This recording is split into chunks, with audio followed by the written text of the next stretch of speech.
Episode opening സീനിൽ ഇപ്പൊ നമ്മുടെ സോറോ അവന്റെ ബോഡിയിലാണെങ്കിൽ ഒരുപാട് കെട്ടും ബാൻഡേജും ഒക്കെ ഒട്ടിച്ചു വെച്ച് ഇപ്പൊ ആ കാസ്റ്റിൽ കിടത്തിയിരിക്കുകയാണ്. അവൻ പതിയെ കണ്ണു തുറന്ന് നോക്കും. അവന്റെ തൊട്ട് മുൻപില് നമ്മുടെ സുന്ദരി വില്ലത്തി. അവളാണെങ്കിൽ വമ്പ ശബ്ദത്തില് നിലവിളിച്ച് നെഞ്ചത്തടിച്ച് കരയാണ്. സോറോ കാര്യം അന്വേഷിക്കും. അവള് പറയും ഞങ്ങളുടെ ബോസ് ഗഗ്ഗോ മുറിയ ആള് മരണപ്പെട്ടു എന്ന് പറഞ്ഞ് വീണ്ടും വീണ്ടും കരഞ്ഞുകൊണ്ടേയിരിക്കും.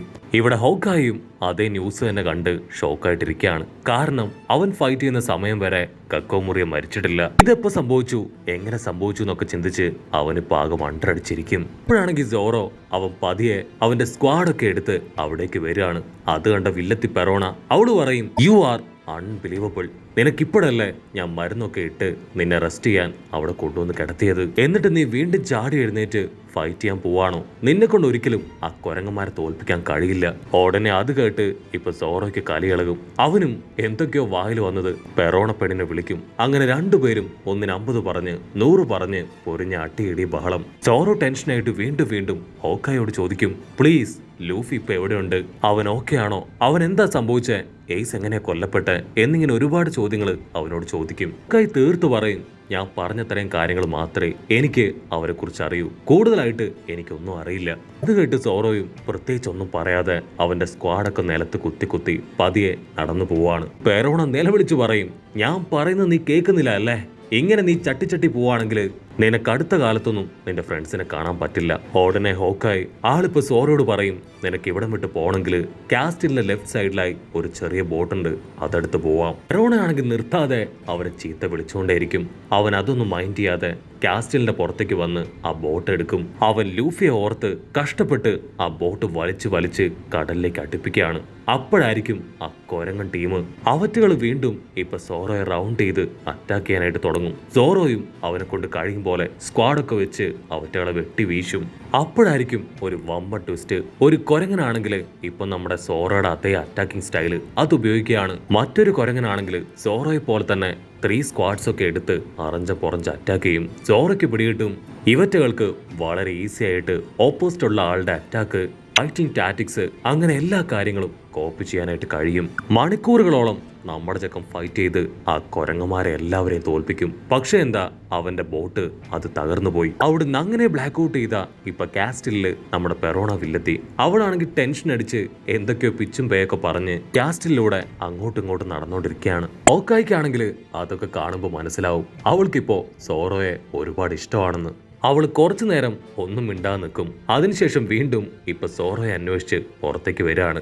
അവൾക്ക് ഹോക്കായെ കമ്പയർ ചെയ്യുമ്പോൾ സോറോയെ ഭയങ്കര ഇഷ്ടാവും. അവൻ്റെ കൂടെ ടൈം സ്പെൻഡ് ചെയ്യാനാണ് അവൾക്ക് ആഗ്രഹം. ഇവിടെ ഹോക്കായി ആണെങ്കിൽ അവസാനമായിട്ട് സോറോയായിട്ട് ഫൈറ്റ് ചെയ്ത ആ ഒരു രംഗം ആലോചിക്കും.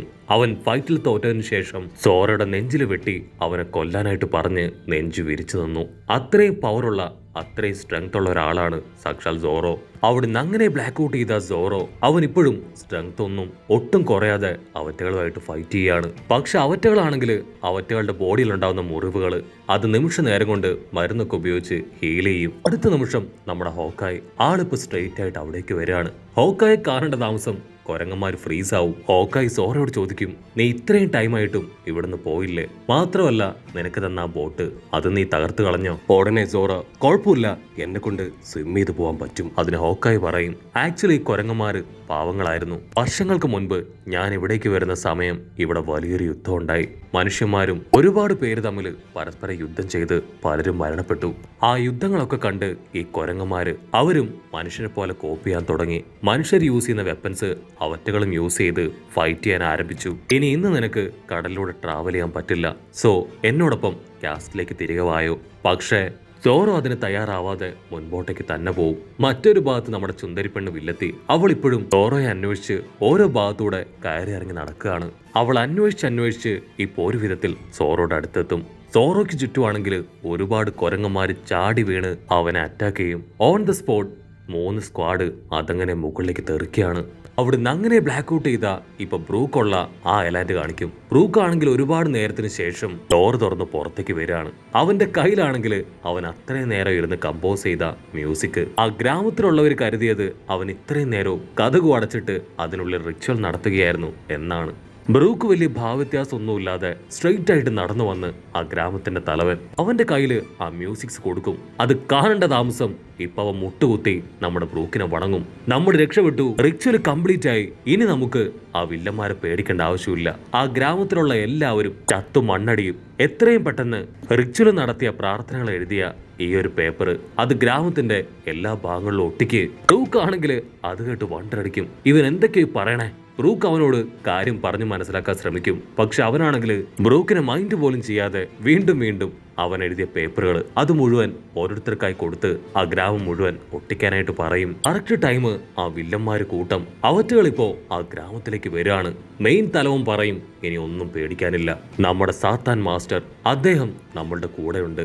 അദ്ദേഹം എഴുതിയ മന്ത്രങ്ങൾ ഇതിനോടകം എല്ലാവരും ഓരോ ഭാഗത്തായി പതിപ്പിച്ചു കഴിഞ്ഞു. ഇനി പേടിക്കാനൊന്നും ഇല്ലാന്ന് പറയുമ്പോഴായിരിക്കും നമ്മുടെ ബ്രൂക്ക് അവൻ നിലവിളിച്ചു പറയാ, ഞാൻ പറയുന്നത് ഇനിയെങ്കിലും നിങ്ങൾ കേൾക്ക്. ഞാൻ നിങ്ങൾക്ക് തന്നത് മന്ത്രം എഴുതിയ പേപ്പറൊന്നും അല്ല, അത് ഞാൻ കമ്പോസ് ചെയ്ത വെറും മ്യൂസിക് ആണ്. അത് കേട്ട് അവരങ്ങനെ പേടിച്ച് നടുങ്ങി ബ്രൂക്കിന്റെ അടുത്തേക്ക് ഓടി വരികയാണ്. അപ്പൊ ലോങ് ഷോട്ടില് ആ വില്ലന്മാര് അവരങ്ങനെ ആയുധങ്ങളൊക്കെ കറക്കി കറക്കി വില്ലേജിലേക്ക് വന്നുകൊണ്ടിരിക്കുകയാണ്. നമുക്കിനി രക്ഷപ്പെടാനാവില്ല, ഉറപ്പായാലും അവര് നമ്മളെ എല്ലാവരെയും കൊല്ലുമെന്ന് പറഞ്ഞ് അവരിപ്പോ ബ്രൂക്കിന്റെ കാലിൽ വീണ് കരയും. ഉടനെ ബ്രൂക്ക്, ഇനി നിങ്ങൾ പേടിക്കേണ്ട ആവശ്യമില്ല, എന്റെ മ്യൂസിക് നിങ്ങൾക്ക് സ്ട്രെങ്ത് തരുമെന്ന് പറഞ്ഞ് അവനിപ്പോ മ്യൂസിക് വായിക്കാൻ തുടങ്ങും. ബ്രൂക്ക് മ്യൂസിക് വായിക്കുന്നതോറും അവരുടെ സ്ട്രെങ്ത് അത് ശരിക്കും കൂടി വരാനായിട്ട് ആരംഭിക്കും. അവരും വമ്പൻ ആയുധങ്ങളൊക്കെ എടുത്ത് ആ വില്ലന്മാരെ റെസിസ്റ്റ് ചെയ്യാൻ അങ്ങനെ ഫയർ ആയിട്ട് വന്ന് നിൽക്കും. അടുത്ത നിമിഷം രണ്ട് ടീമും വമ്പൻ ആയുധങ്ങളൊക്കെ എടുത്ത് പൊരിഞ്ഞ അട്ടിയിടി ഫൈറ്റ്. ഇത്തവണത്തെ ഫൈറ്റില് നമ്മുടെ ആൾക്കാർ ജയിക്കും. അവർക്കാണെങ്കിൽ ഭയങ്കര സന്തോഷം. അവരങ്ങനെ തുള്ളിച്ചാടുകയാണ്. അവർ ബ്രൂക്കിനോട് നന്ദി പറയും. അവന്റെ മ്യൂസിക് ആണ് സത്യത്തില് അവർക്ക് അത്ര എനർജി കൊടുത്തത്. അവരെല്ലാവരും വീണ്ടും വീണ്ടും ബ്രൂക്കിന് താങ്ക്സ് ഒക്കെ പറഞ്ഞ് വില്ലന്മാരെ ഒരു സെല്ലിൽ ലോക്ക് ചെയ്യും. അതിനുശേഷം തട്ടിക്കൊണ്ടുപോയ അവരുടെ ഗ്രാമത്തിലുള്ള ഒരു പെൺകുട്ടിയെ ഇപ്പൊ തിരികെ പിടിക്കുകയാണ്. ബ്രൂക്ക് അവർക്ക് അവസാനമായിട്ട് വലിയൊരു അഡ്വൈസ് കൊടുക്കും. നമ്മൾ എന്തെങ്കിലും ചെയ്താൽ മാത്രമേ നമുക്ക് എന്തെങ്കിലും സാധിക്കാനായിട്ട് പറ്റൂ. ആരും ഒന്നും ഫ്രീ ആയിട്ടോ വെറുതെ ഒന്നും നമുക്ക് കൊണ്ടുവന്ന് തരില്ല. നമ്മൾ സ്ട്രോങ് ആവണം, നമ്മൾ പ്രവർത്തിക്കണം. അത് കേട്ട് അവർക്കും ആവേശാവും. അതിനുശേഷം ബ്രൂക്ക് ഇപ്പൊ 2 ക്യാൻഡിലൊക്കെ കത്തിച്ച് അവരുടെ അടുത്തേക്ക് വരും. ഞാൻ നിങ്ങളുടെ മുൻപിൽ ഒരു കോൺട്രാക്ട് വെക്കാൻ പോവാണ്. അത് നിങ്ങൾ ലംഘിച്ചാൽ ഞാനെന്ന ഡെവിൾ നിങ്ങൾ അച്ചറം പൊച്ചറം കടിച്ചു തിന്നും. ഇനി മേലാൽ നിങ്ങൾ ഈ ഐലാൻഡിലേക്കോ ഈ ഗ്രാമത്തിലേക്കോ വരാൻ പാടില്ല. നിങ്ങളിൽ നിന്നും യാതൊരു ബുദ്ധിമുട്ടും ഇവർക്കുണ്ടാവരുത്. അവർക്കാണെങ്കിൽ ബ്രൂക്കിനെ കാണുമ്പോൾ ഭയങ്കര പേടിയാവും. അവരിപ്പോ ബ്രൂക്കിന്റെ കാലിൽ വീണ് മാപ്പ് പറയും. ബ്രൂക്ക് അവരെയും കാര്യമായിട്ട് ഉപദേശിക്കും. ഇനി ഒരു കാരണവശാലും നിങ്ങൾ ഇവരെ ഡിസ്റ്റർബ് ചെയ്യാൻ പാടില്ല.